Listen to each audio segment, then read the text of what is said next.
आपको शर्म नहीं आती? आपकी छोटी बहन जो है मुख्यमंत्री की बहन है और बहन होकर चाय की दुकान चलाती हैं, इन हालतों में रहती हैं। 30 साल उन्होंने आपको राखी नहीं बांधी। यही अंतर है एक योगी और एक सांसारिक मनुष्य में।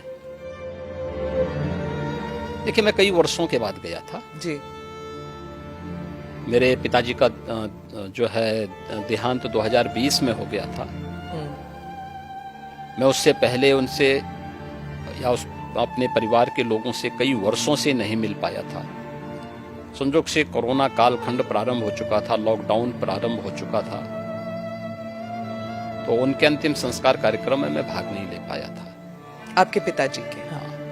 तो मुझे जब गत वर्ष अवसर मिला था तो मैं अपनी माँ से मिलने के लिए जरूर गया था।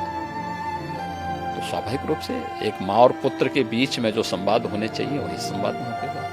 आप उनके अंतिम संस्कार के लिए नहीं जा पाए, पर जब वो आपसे मिलने आते थे, आप उस वक्त चीफ मिनिस्टर थे, तो वो एक आम नागरिक की तरह आते थे, सीएम के पिता के रूप में नहीं आते थे। नहीं, यहाँ वो कभी नहीं आए।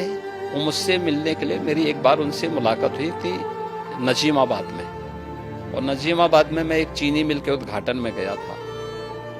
तो भाषण करते हुए मैंने देखा सामने जो है कोई बैठा है, तो मैं पहचान गया उनको। मैंने कहा ये तो मेरे पिताजी हैं लगता है। तो सभा के बीच में बैठे हुए थे। तो फिर मैंने सभा समाप्त होने के बाद अपने साथ के कुछ लोगों से कहा, मैंने कहा देखो यार वो आए हैं तो उनको बुलाओ, थोड़ा मुलाकात करते हैं। तो तब मेरी मुलाकात हुई थी। जी।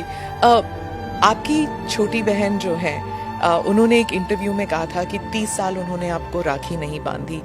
2022 में एक इंटरव्यू में उन्होंने कहा कि कई वर्ष पहले जब उन्हें पता लगा कि आप घर छोड़ के आप योगी बनने के लिए निकले हैं, तो उन्होंने कहा कि वो भिक्षा मांगने वाले संतों में आपको ढूंढ रही थी और मिले नहीं आप उन्हें। बहुत मुश्किल हुआ होगा ना उन्हें? देखिए, इस सबके जीवन में आता है, लेकिन मुझे लगता है कि इन चीज़ों को हमें जो है केवल अपने स्वयं के स्मरण के लिए रखना चाहिए, और स्वाभाविक रूप से सबके जीवन में आता है।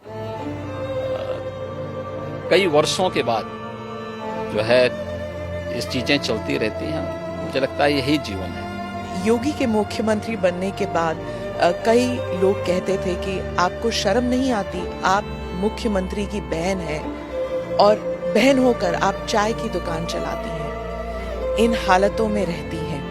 मैं उनको एक ही बात कहूंगी, मैं गरीब हूं, ये मेरा नसीब है। शर्म तब आनी चाहिए जब आप कोई गंदा काम कर रहे हो, किसी के हक का छीन कर खा रहे हो। मैं तो मेहनत करके अपनी गुजर बसर करती हूँ। ठीक बात है। देखिए,